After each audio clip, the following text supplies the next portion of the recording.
Desa Ngampel, Kecamatan Kapas, Bojonegoro, Jawa Timur mengeluhkan pencemaran lingkungan akibat pembuangan limbah di desanya. Ada 5 desa di 2 kecamatan terancam tercemar limbah. Selain berdampak pada tanaman padi milik warga, sejumlah tanaman pendamping seperti pisang yang ada di dekat lokasi turut terdampak akibat limbah yang mengalir dari balik pagar yang membatasi lokasi sumur dengan lahan warga. Sedikitnya ada 5 desa di 2 kecamatan terancam tercemar jika limbah itu tidak segera ditangani. Polres Bojonegoro telah ke lokasi untuk mengambil sampel air sungai untuk dilakukan pemeriksaan. Dari Satreskrim Polres Bojonegoro dari unit Tipitsus melakukan cross check terhadap keluhan masyarakat, terutama di masyarakat yang ada di Desa Ngampel, Kecamatan Kapas, Kabupaten Bojonegoro. Saat ini kita lakukan cek terhadap apa isinya dan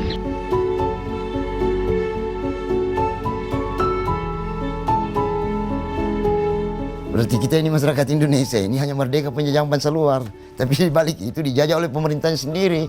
Contohnya itu sudah ditolak, masih mau ini. Nah nyata-nyata kita di sini sudah lumpuh. Jadi kalau jadi itu sudah stroke. Setengah mati juga kita cari ikan. Makan juga susah. Bahayanya air sekarang ini baik. Kalau kita itu gatal semua. Bahayanya air sekarang ini. Gara-gara tambang ini. Keberadaan bentang alam tidak hanya menyimpan keindahan, akan tetapi ketika pembangunan telah tiba, ia turut berkelindan dengan ancaman. Dan ini terjadi di Kabaina. Kalau kamu melihat lebih jauh, kamu akan menemukan ini. Ya, untuk beberapa bagian, dan ini tidak sedikit. Air lautan bukan biru, melainkan coklat. Air laut berwarna coklat ini sudah bercokol lebih dari 10 tahun terakhir. Kegiatan pertambangan di atas bukit diduga membuat resapan air lenyap, sehingga ketika intensitas hujan turun begitu tinggi, air akan turun ke bawah dengan membawa lumpur. Lumpur tersebut lalu mengendap dan sulit untuk diangkat. Maka jadilah air laut seperti ini. Itu terjadi karena endapan lumpur yang bersumber dari aktivitas penambangan yang terletak di bagian hulu, bagian atas pemukiman warga Desa Baliara. Pekerjaan Umum dan Perumahan Rakyat Tanjung Pinang Kepulauan Riau, serta pihak penanggung jawab pembangunan polder air di Kelurahan Sejang, memastikan akan bertanggung jawab atas kerusakan lingkungan sekitar pembangunan polder, yang menjadi keluhan masyarakat di sekitar pembangunan tersebut. Dinas PUPR Kota Tanjung Pinang serta penanggung jawab pembangunan polder air di Kelurahan Sejang menjanjikan pertanggungjawaban pada kerusakan lingkungan yang dikeluhkan masyarakat di sekitar pembangunan polder. Kepala Dinas PUPR Kota Tanjung Pinang, Zulhidayat, mengaku telah menerima berbagai keluhan dari masyarakat soal rusaknya jalan akibat pembangunan polder. Ia menjelaskan, pihaknya akan bertanggung jawab dan memperbaiki kerusakan jalan yang dimaksud. Sedangkan pihak pengelola akan memperbaiki kerusakan pada rumah warga. Kalau terjadi kerusakan di Jalan Natuna itu, pemerintah Kota Tanjung Pinang lah yang... Setidaknya ada 6.000 warga di Timika, Papua yang terdampak kerusakan lingkungan akibat limbah tailing yang berasal dari PT Freeport Indonesia.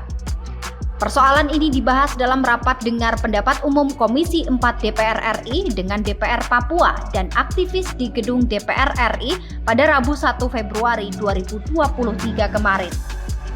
PT Freeport disebut membuang lebih dari 300.000 ton limbah tailing ke sungai setiap harinya yang berdampak ke 3 distrik, yakni Agimuga, Jet, dan Manasari.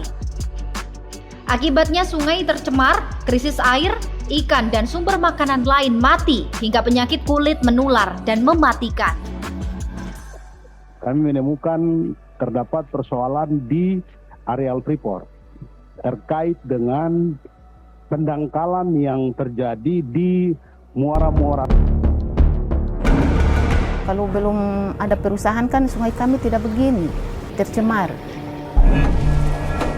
Kami punya keyakinan penuh berubahnya fisik Sungai Sagea ini karena aktivitas pertambangan di hulu. Semenjak ada aktivitas pertambangan itu, Sungai Sagea ini akhir-akhir ini dari 1 tahun ke belakang mulai memprihatinkan kondisi sungainya. Itu kan pirit itu besi. Nah ini kan itulah kelarutan besi di tanah itu. Nah itu kan warna merah, itu adalah tanda-tanda pirit. Nah, artinya itu kita bisa menduga bahwa memang sudah terjadi kelarutan partikel lumpur dari aktivitas pembongkaran tanah ini. Hilirisasi nikel yang ada di sana. Hilirisasi nikel adalah jargon yang terus-menerus dilontarkan Presiden Joko Widodo. Cita-citanya Indonesia bisa mengolah sendiri komoditas nikel. Program hilirisasi ini kerap dikaitkan dengan energi hijau dan transisi kendaraan listrik yang belakangan gencar dilakukan pemerintah. Apakah hilirisasi nikel ini betul-betul hijau? Kami mendatangi Teluk Weda di Halmahera Tengah, salah satu tempat eksplorasi tambang nikel di Maluku Utara. Di balik bisnis yang katanya hijau dan sedang booming ini, industri nikel justru syarat masalah. Hutan Halmahera Tengah terus ditebas dari tahun ke tahun. Deforestasi untuk aktivitas nikel kian bertumbuh.